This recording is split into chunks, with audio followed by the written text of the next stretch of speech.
আপনারা জয়নাল আবেদীন মঞ্চের এই জয়নাল চেষ্টা করছেন।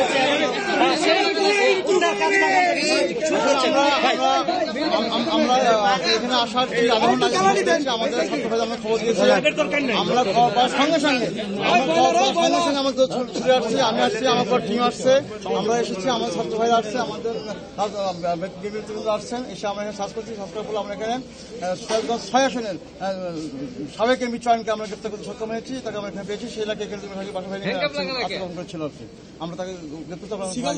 ধন্যবাদ। শুনছিলেন আসলে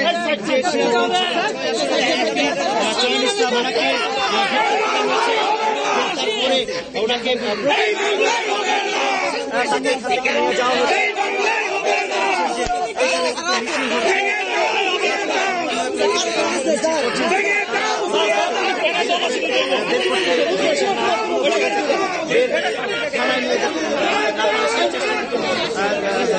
ছাত্র সমন্বয়ক যারা আছে করে যাচ্ছেন, আমরা একটু দেখাতে চাই চয়ন ইসলাম যে আসলে উনি এই বাড়ির 5তলা বাড়ির 4তলার একটি ফ্ল্যাটে উনি ছিলেন।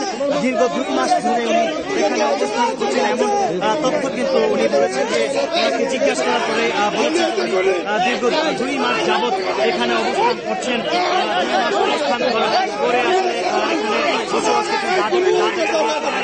5ই আগস্ট এই যে দেশের যে পরিবর্তন হওয়ার পরে উনি আসলে এখানে অবস্থান করছেন। অবস্থান করে এখন দেখতে পাচ্ছেন আসলে পুলিশের গাড়িতে উঠিয়ে এই চয়ন ইসলামকে এখান থেকে নিয়ে যাওয়া হচ্ছে শ্রীপুর থানায়।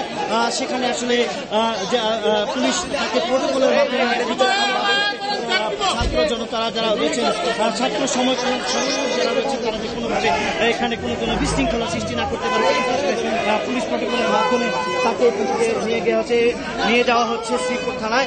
এই যে বাড়িটি যদি একটু দেখাতে চাই, এই বাড়ির 4তলার পশ্চিম পাশে যে ফ্ল্যাটটা, সেই ফ্ল্যাটে উনি অবস্থান করছিলেন।